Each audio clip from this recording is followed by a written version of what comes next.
तुम ब्राह्मणों का नया झाड़ है। ब्राह्मण कौन है? हम ब्राह्मण वो है जिसके पास जो ब्रह्म मुहूर्त में उठता है, पहली बात, जो अपनी इंद्रियों का संयम करता है, जो अपने मन पे नियंत्रण करता है। ये जाति के ब्राह्मण की बात नहीं हो रही, यहाँ पे कर्म के ब्राह्मण की बात हो रही। कलयुग का वर्ण शूद्र है, सतयुग देव, त्रेता क्षत्रिय, द्वापर वैश्य, कलयुग शूद्र और संगम युग ब्राह्मण। तो इस वक्त जो भगवान जब आते हैं तो शूद्र को ब्राह्मण बनाते हैं। तो शूद्र और ब्राह्मण वृत्तियों का नाम है। शूद्र ब्राह्मण कोई वृत्ति हैं, विचार हैं। जब आपकी लो थिंकिंग है, घटिया विचार हैं, विषय विकारों में डूबे पड़े हो, गलत काम करते हो, कुकर्म करते हो, तो शूद्र हो। जब आप पवित्रता की तरफ बढ़ते हो, श्रेष्ठ कर्म करते हो, ज्ञान को जीवन में धारण करते हो और सबको जीवन में धारण कराते हो, केवल खुद नहीं करते हो, अन्य आत्माओं को भी जागृत करते हैं।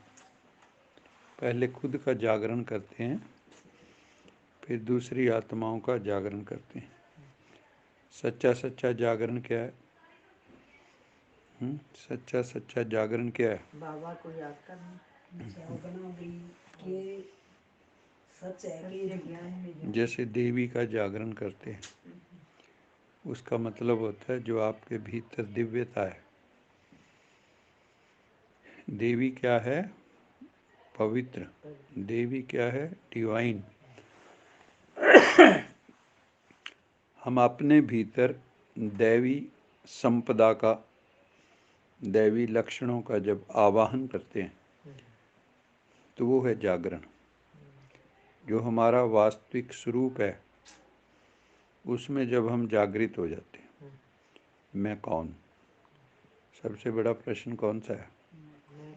बड़े बड़े ऋषि मुनि पीर पैगंबर इसी रिसर्च में लगे रहे कि मैं कौन, ये बोल कौन रहा है, ये सुन कौन रहा है। ऐसे इन इंद्रियों के द्वारा कौन कर्म कर रहा है, ये समझना, ज्ञान में जीना, तो वो फिर सच्चे सच्चे ब्राह्मण हैं। बाबा कहते हैं कि अपने जैसी आत्माएं और बनाओ। पहले खुद धारण करो दिव्यता को, अपने भीतर जागरण करो, जागृत हो जाओ, अवेकनिंग घटित हो हमारे भीतर। अभी हम सोए हुए हैं। अभी हम सब क्या हैं?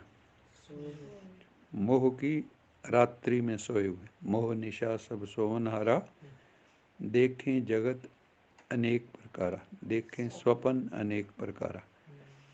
तो हम मोह की निशा में रात्रि में सोए हुए हैं। ये रामायण कहती है, मोह निशा सब सोवनहारा। सारी दुनिया मोह की निशा में सोए हुए हैं और कई प्रकार के जैसे सोने पे स्वप्न देखते हैं, तो हम सारे भी कोई ना कोई स्वप्न देख रहे हैं।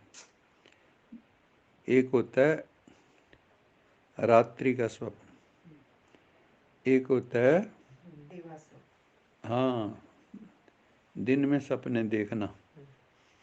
तो हम सब क्या है? मन के द्वारा अपनी कामनाएं, इच्छाएं, वासनाएं, तृष्णाएं, उनकी पूर्ति के स्वप्न देखते रहते। तो बाबा कहते हैं अपने भीतर दिव्यता का आवाहन करो और अपने तक ही सीमित ना हो जाओ, नहीं तो हम क्या कहलाएंगे? स्वार्थी हो जाएंगे। परमार्थी बनना है, ना कि स्वार्थी। जो आपको मिला है वो सबको बांटो। दूसरा देवी का, देवता का मतलब क्या होता है? देने वाला। देने वाला। जो जितना ज़्यादा जिसके हाथ से छूटता है, जो किसी को ज्ञान देना, गुणों का दान करना, शक्तियों का दान करना, धन का दान करना, संपदा का दान करना, जो सहज भाई से जिससे होता है वो देव है। इसलिए अग्नि को देवता कहा और हर वक्त दे रहे हैं। सूर्य को देव कहा, है ना, गंगा को देवी कह दिया।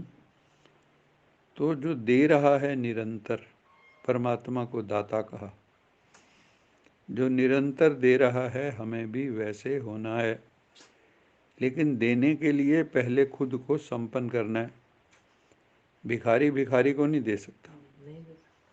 जो संपन्न है राजा की तरह है, वो उतना अधिक दे सकता है। तो बाबा कहते हैं ये जो नया झाड़ है इसकी वृद्धि करो, माने अपनी जैसी आत्माएं, सबको स्पिरिचुअलाइज करो, सबको अध्यात्म में जोड़ो, ऐसा। और फिर उनकी संभाल भी करनी है। क्या होता है कई बार, जैसे ज्ञान में कोई आया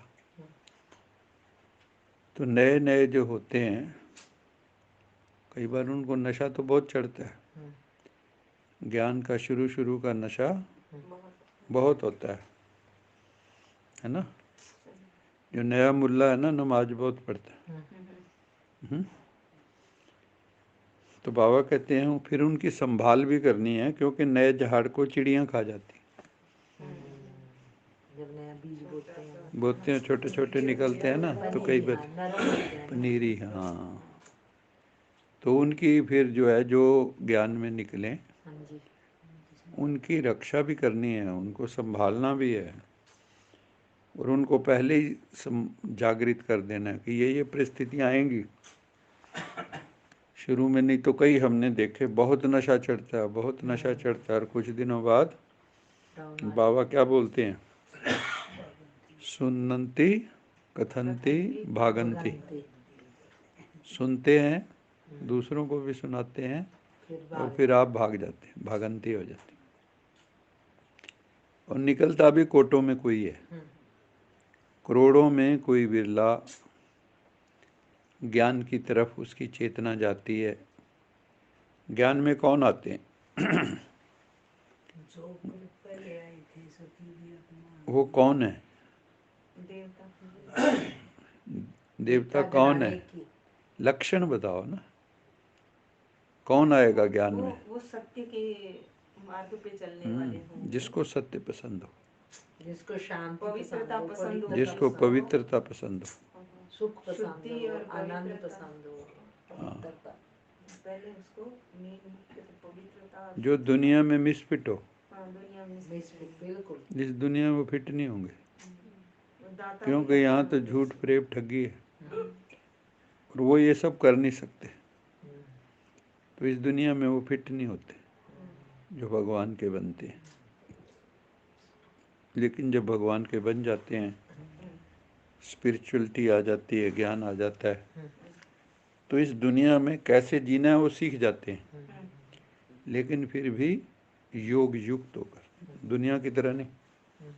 कैसे हम जीते हैं? योग युक्त होकर, परमात्मा से जुड़ के। फिर जो कर्म भी करेंगे तो उसमें आनंद आना शुरू होगा। कर्म योगी का क्या मतलब? जब कर्म करते भी आनंद आए।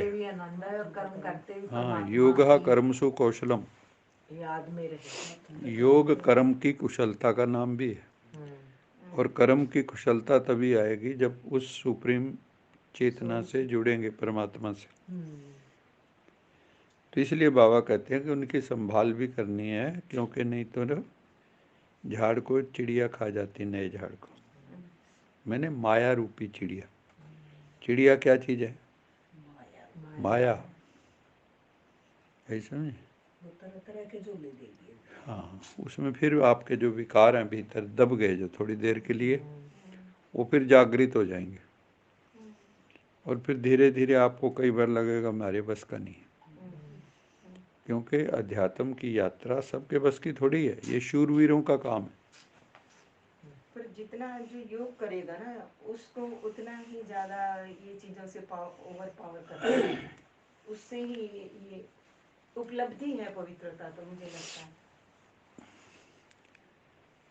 योग से ही पवित्रता, मैंने ब्रह्मचर्य जिसको सही अर्थों पे कहते हैं। ब्रह्मचर्य का मतलब सिर्फ काम विकार को जीतना नहीं है। अगर क्रोध है तो भी ब्रह्मचारी नहीं है, लोभ है तो भी ब्रह्मचारी नहीं है। बाबा की जो परिभाषा है ब्रह्मचर्य की वो है निर्विकारी, वाइसलेस, निर्विकार।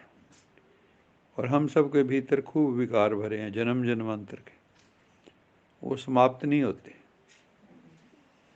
उसको मिटाना कोई मासी का घर नहीं है, आसान काम नहीं है, बड़े कड़े संस्कार हैं और वो संस्कार आपको घसीट के ले जाते हैं। आज का प्रश्न है